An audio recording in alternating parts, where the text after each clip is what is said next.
Ribar so, ribar soya, ribar so, ribar soya. Gaman jini kisa soyayya girma, idan na mana aso ba a nadama. Ribar so shine rida a kama, azan nake juna babu cin amana. Ribar so, ribar soya, ribar so, ribar soya. Ribar so, ribar soya. Amu alaiki salam. Sanda zuwa. Yau sanin Ya rana?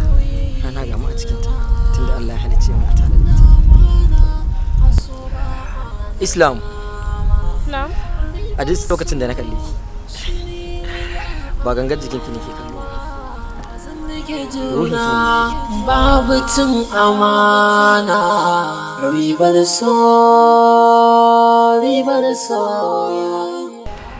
abinda nake so ki sani, ina so ki zama ɗaya daga cikin wanda za su yi alfahari da maza a fagen soyayya.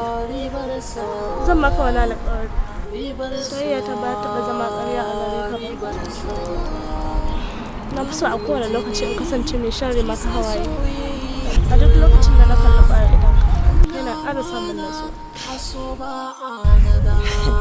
Lallai furcinki suna ratsa mani, saboda haka zan gaya maki wani labari. Menene kuma wannan labarin? Ni ka zan so in ji wannan labarin. Ai ni a wurinki soyayya ina ganin tafi komai sauki. Tabbas na ga haka a zahiri. A lokacin da nake tare da ki wani shauki nake ji saboda daɗin kalamanki. Da mata za su zama tu'a haka, da maza sun yi alfahari. Sai dai kin san wata matsala kuwa, ba ko ina ake samun irin ba.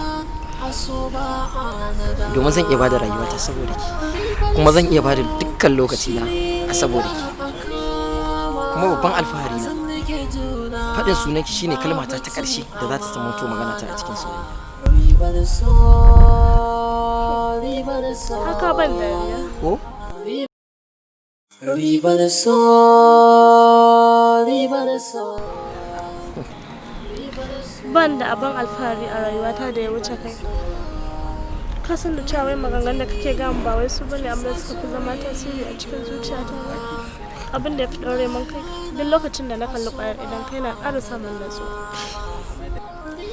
Gashi ka iya tsara kalamai waɗanda suke kwantar min da hankali kamar wani ɗan sarauta. Islam. Na'am. Na gode da irin kula da kake bayani. Na gode. Ko? Da Allah za ka iya gaya min wani furuci da ya fi kowanne furuci daɗi a duniya. Ni zai hana. Ina da Kalmar da ta fi kowace daɗi a gare ki ita ce ina son ki kuma ina ƙaunar ki kuma ba zan rabu da ke ba har abada. Ko mun rantsi ko mun wani, wannan shi ne tabbas. Ya kika ji abu? Ya maki daɗi? Ban ga kin murmushi ina ƙauna ba. Sai dai zan baki wani assignment. Wai mai kalmar S da O take nufi? Ma'ana S da kuma a ce O wadda ta haɗa ta bada su. Mu je a nan gaba zan faɗa miki koma menene. Ribar soya, ribar so, ribar soya.